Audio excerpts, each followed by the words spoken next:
A dry afternoon, the weatherman said. Wrong again. It started to rain as soon as I unroll Redneck, but it's wet now, so I may as well continue.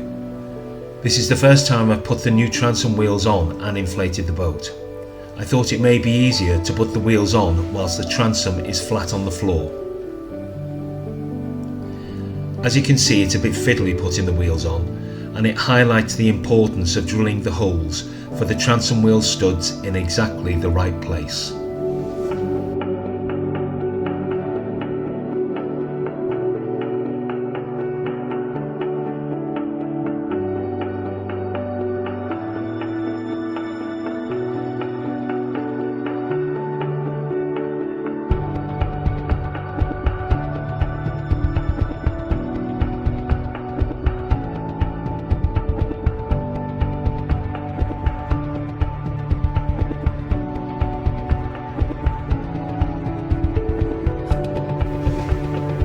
Fully inflated.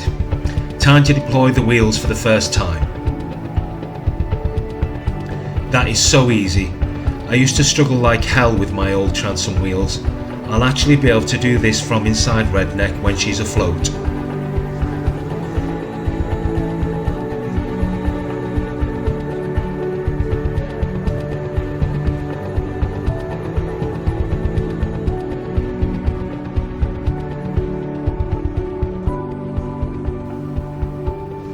Time to fit the outboard and see how much clearance there is between the skeg and the floor.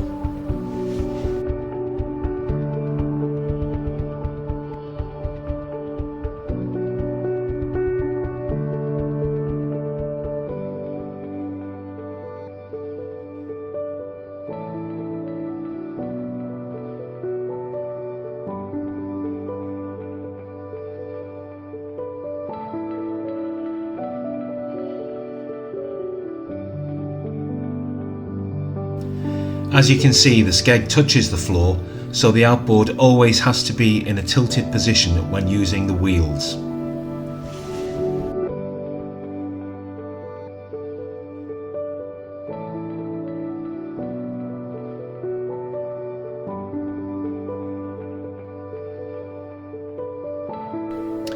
I think the centre of the wheels is just forward of the transom, making it easy to manoeuvre.